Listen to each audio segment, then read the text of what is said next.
One of the reasons that I truly admired Jimmy Buffett's music and his stories.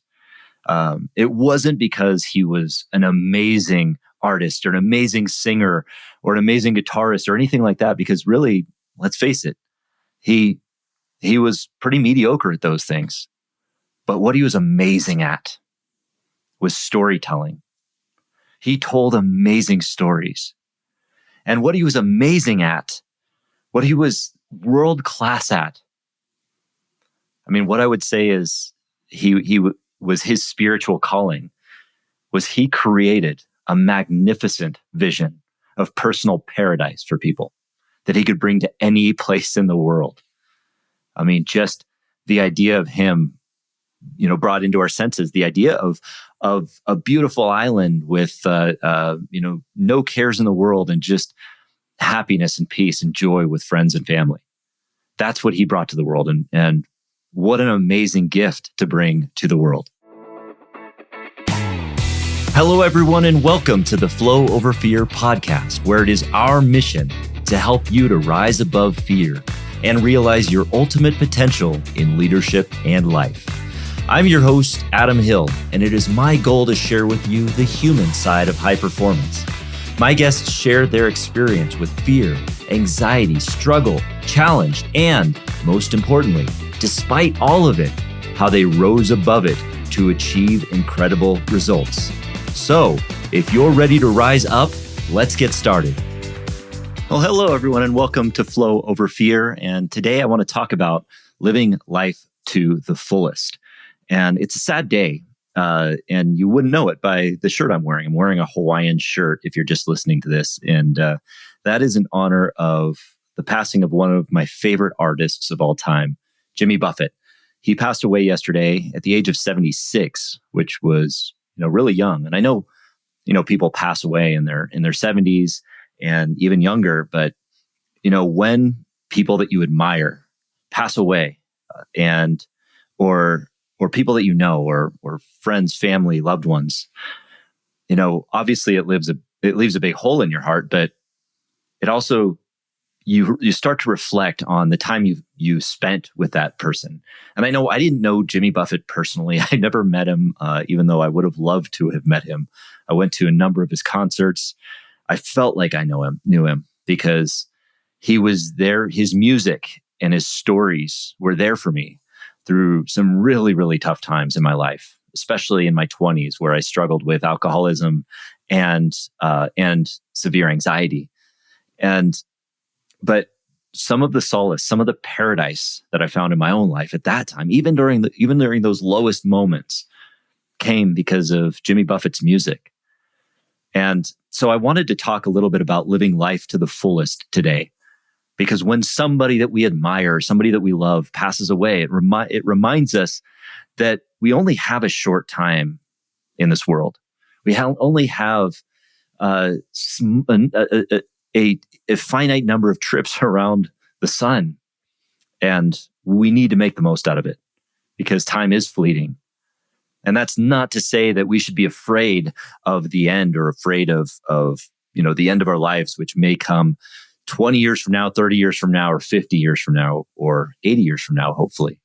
But as long as that may be, and boy, I hope it's a long time for all of us, we have to make the most out of every single day. Some of the Stoic philosophies that you hear out there from people like Seneca or Marcus Aurelius or those kinds of philosophers talk about the idea of reflecting on your own mortality, to just to acknowledge the fact that it's there so that you can live in the present moment and appreciate it for everything it has, for everything that it is, everything that it gives you. And that was one of the reasons that I truly admired Jimmy Buffett's music and his stories. It wasn't because he was an amazing artist or an amazing singer or an amazing guitarist or anything like that, because really, let's face it, he was pretty mediocre at those things. But what he was amazing at was storytelling. He told amazing stories. And what he was amazing at, what he was world class at, I mean, what I would say is he was his spiritual calling, was he created a magnificent vision of personal paradise for people that he could bring to any place in the world. I mean, just the idea of him, brought into our senses, the idea of a beautiful island with, no cares in the world and just happiness and peace and joy with friends and family. That's what he brought to the world. And what an amazing gift to bring to the world. That's what he brought to my world.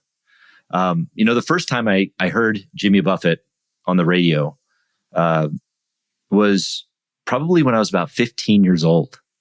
I didn't know who he was. Maybe I knew of him, but I really never heard of him in my life.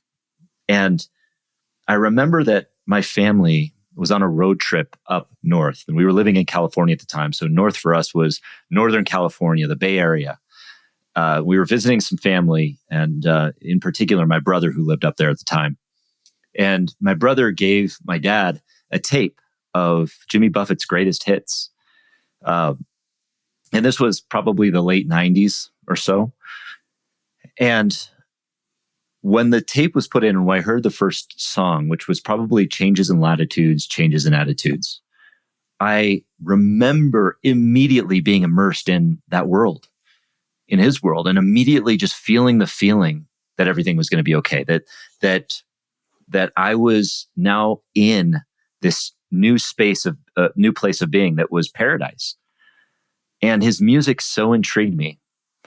And I didn't really pay attention to it much after that until I was probably about 18 years old. And then I really got into it. I became a huge fan.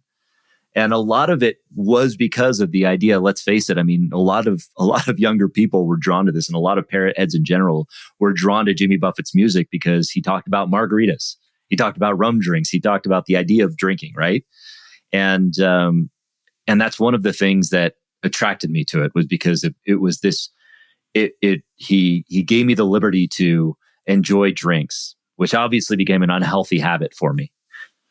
But in that spirit, what I realized later, way beyond my alcoholism, after a lot of that, was that it wasn't just the drinks or the margaritas that I was attracted to when I was younger. That was just the surface level thing. But it was the idea of this escapism, this idea that we could escape our collective insecurities or traumas or challenges that we have in the moment, and escape to this island, and escape to this personal paradise that existed for all of us. And that was the vision that Jimmy Buffett created. And so when I was in my late teens, early 20s, that's what I listened to. And I listened to things like his greatest hits album, and his box set, Boats, Ballads, Beaches, and Bars. I think I totally got that out of order, so forgive me, parrot heads.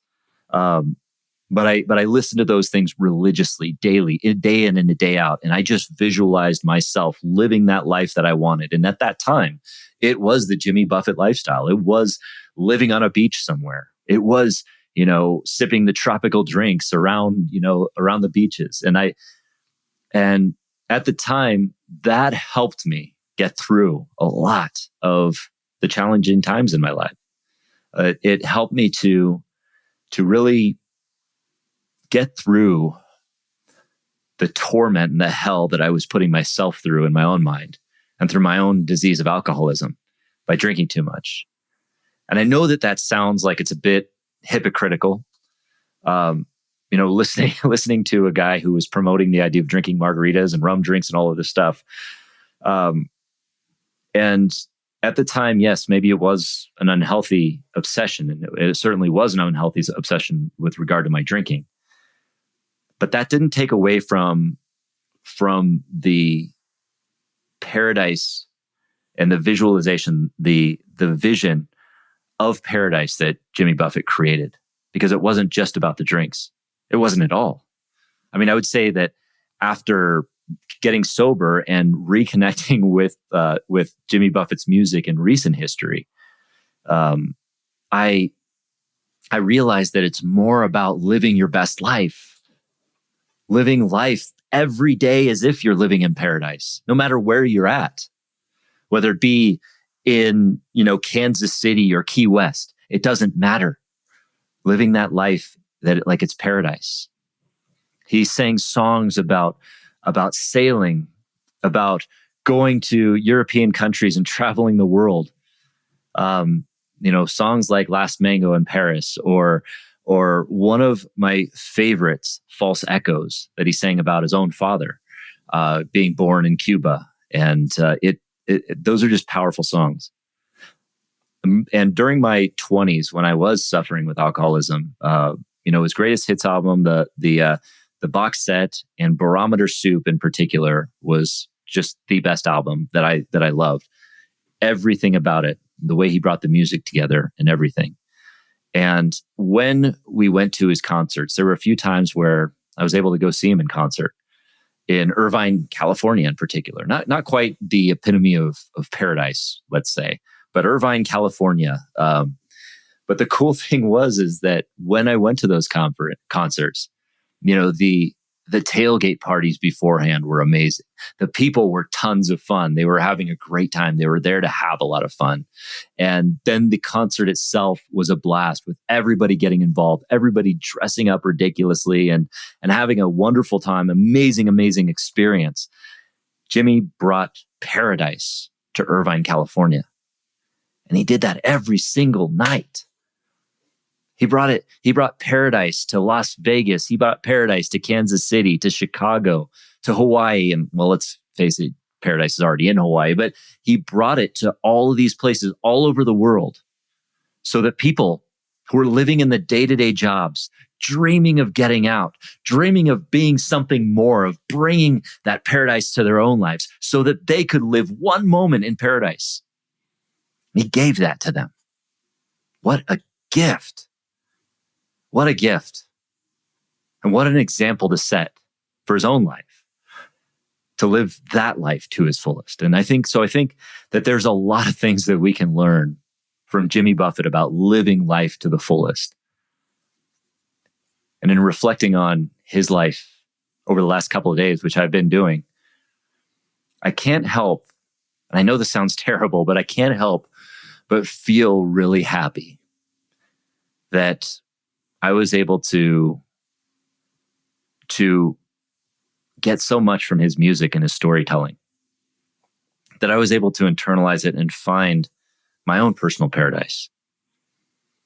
And that his music was there for me during such a hard time in my life. And I would ask you, even before we get into what Jimmy Buffett can teach us about living a life to the fullest, I would ask you to think about the music or the stories that vibrate on the same frequency as you, as your soul, as your heart, that have such a powerful message for you that you can't help but be happy even in the midst of the biggest struggles that you're in. What music does that for you? What stories do that for you? Turn on that music. Read those stories. Bring that paradise to you today, because that's within your control. And I realized that I'll be honest, I've been having a bit of a tough week this week, with challenges, and I just haven't been able to get present. But reflecting on that over the last couple of days gave me a new set of perspective. And it actually brought that paradise back to me. And I've been listening to Buffett's music too, like just obsessively over the last couple of days again, because and it has really reshaped those memories for me. And while my heart goes out to the family of Jimmy Buffett and all of his loved ones who are dealing with a terrible loss right now, I can't help but celebrate the life that he lived, because it was such a giving life, and such a big life, such a full life, even though it was short, even though he was only 76 when he passed. And what lessons can we learn from Jimmy Buffett about living life to the fullest? I think the first is that, going back to storytelling, Buffett was a master storyteller. He created a magnificent vision of personal paradise for people. And he just created that. He was a creator. And I think we can all learn that the stories that we tell can bring powerful meanings to our lives. Jimmy Buffett created a magnificent vision of personal paradise. And even more than that, he showed us that we can live it where we're at right now. As I mentioned just a few moments ago, he brought that paradise to all the corners of the world. His palm trees and Hawaiian shirts, were brought to the, to the coldest tundras of the world, where they would dream of being in Key West or Hawaii or some kind of paradise, some kind of island paradise. And he brought that to them all through storytelling. It was all stories. Because you take away Jimmy Buffett, you take away the Coral Reefer Band, you take away the audience, you take away the tailgates, and what do you have? You have a parking lot and an amphitheater in the middle of whatever city it might be in the middle of Chicago in the winter, or Las Vegas in the middle of summer. And that's all you've got. But the story, the presence, the persona that Jimmy Buffett brought to those areas demonstrated that the stories that we tell ourselves, the stories we create, can bring powerful meaning. And it makes me think of, the philosophies of Viktor Frankl, of man's search for meaning, of how we can create the meaning in the moment for the circumstances that we're in. So even if we're in those challenging circumstances, even if we're in those troubled circumstances, that we can create the meaning for why we're experiencing it. And that can get us through it. And that ultimately can lead us to our personal paradise. That's what I experienced. And I didn't even know about those things when I was in my 20s, when I was struggling and when I was suffering from the own trauma I was inflicting on myself through alcoholism and anxiety. But the music and the stories that Buffett told got me to dream about my own paradise and what I wanted out of life. That was really the seed that was planted early on for me, was through his music, that I could achieve things that I wanted to achieve in my life, that I could grow and find fulfillment in some way. So what are the stories that you're telling yourself about your circumstances, about where you're at? What meaning are you giving to that? Because just as Jimmy Buffett brought paradise to all corners of the earth every night in concert, so too can you bring that personal paradise to your own life in whatever circumstances you may be in. And then the second lesson I think we can learn about living life to the fullest from Buffett was that we only get one life. Stop waiting. Buffett was born in Mississippi, I believe, and lived in the South for most of his young life. Went to college, and I think ultimately, if I remember correctly, he didn't do well in college, and he had to leave and go to another college, and that's when he started playing music in Nashville and all over the areas as a country music singer. But to that point, he went after what he wanted. He went after playing music, and he created his own life, and he created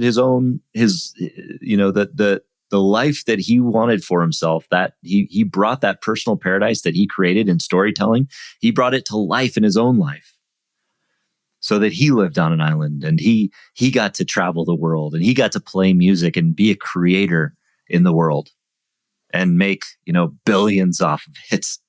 Or whatever amount of ungodly amount of money he made off of it. But he did that because he saw a vision, he saw a purpose, he saw a paradise for himself, and he went after it, and he did it. And he gave that to other people, and he did it in service to others as well. Stop waiting. What are you waiting for?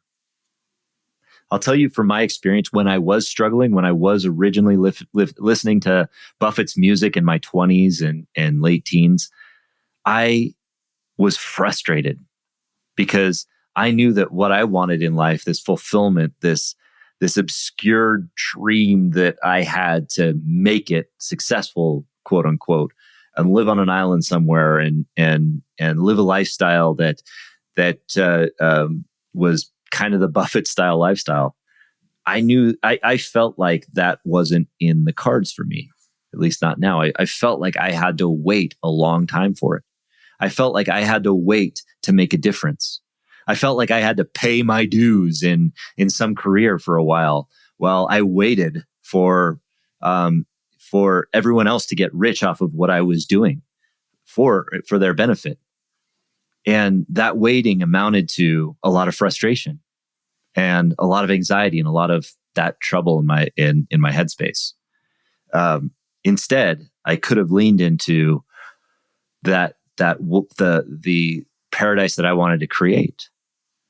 And so I would ask you, if you're not happy in a state or in a place that you're in, if what you're doing is not fulfilling, and you find yourself doing it because you're waiting for something to happen, what are you waiting for? Is that really going to come to pass? Is that thing you're waiting for really going to come to you? Or will you have to create it for yourself? And I'll say that creating it for yourself is scary. It is.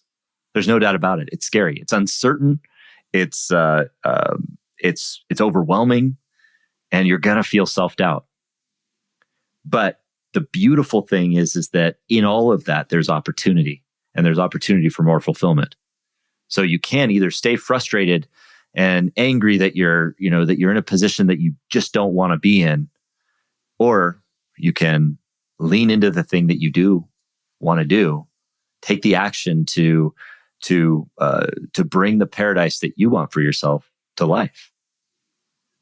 What is the paradise that you want for yourself? What is the big dream that you have? What is the goal of fulfillment that you want to bring to the world? What is the value that you want to bring to the world?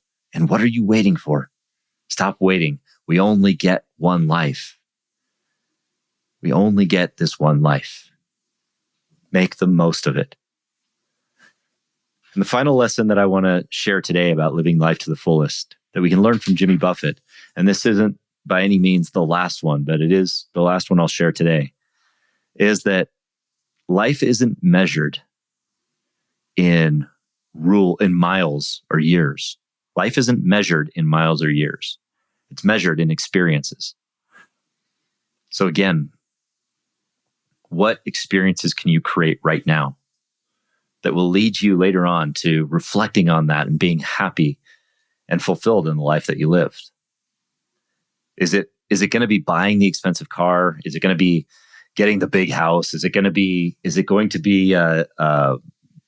buying the material things in your life? Is that really going to be what you're on your deathbed thinking back on your life and saying, yep, I'm glad I bought that Maserati when I didn't have enough money to buy it. I'm really glad I did that.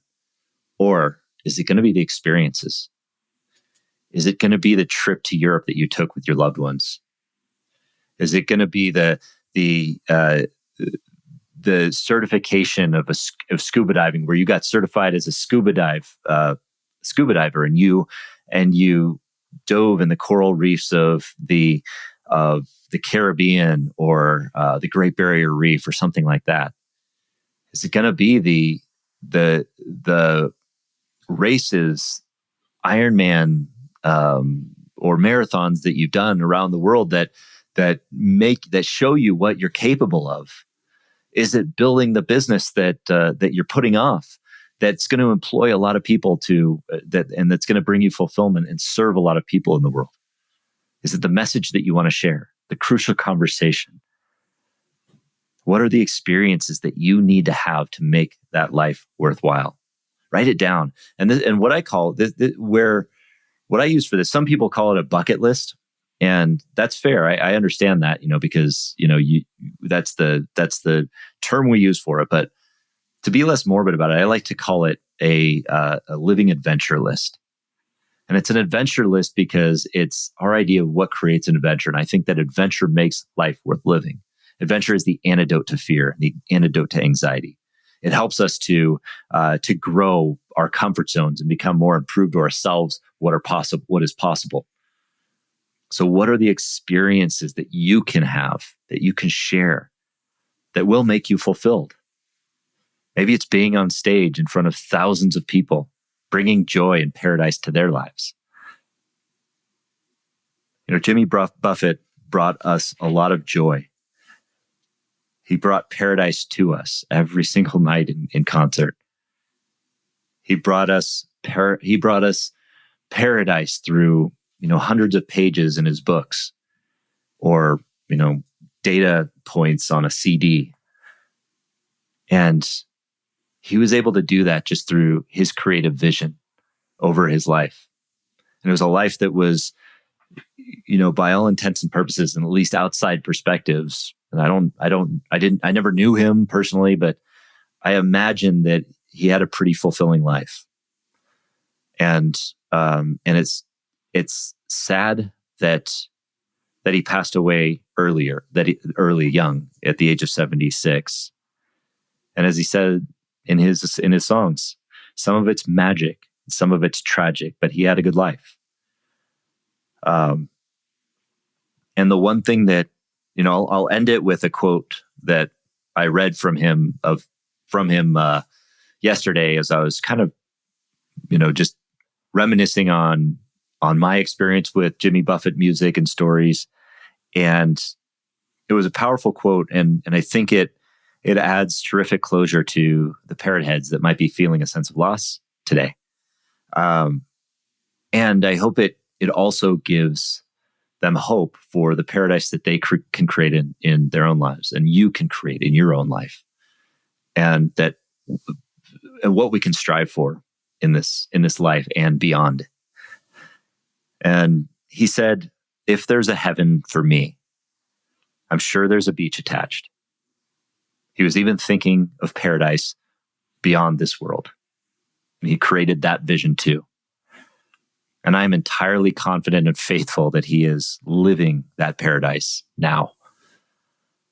I hope you find your paradise out here. And I wish you well. I wish you love. And to Jimmy, rest in paradise, my friend. Thanks for all the memories. We'll see you soon. Hey, everyone. Thanks for tuning in to the Flow Over Fear podcast. If you'd like to learn more about getting into flow and learn the foundations of flow, I have a free video series on my website at www.adamcliffordhill.com called The Foundations of Flow. Feel free to go there and download it and start your journey to rising above fear and achieving greater flow in your life. And if you like this episode, and I'm guessing you did if you stuck around for this long, then please do me a favor and hit the subscribe button, and you will receive notifications when I have new interviews, new recaps, and new trainings that pop up on YouTube. Thanks again for joining us.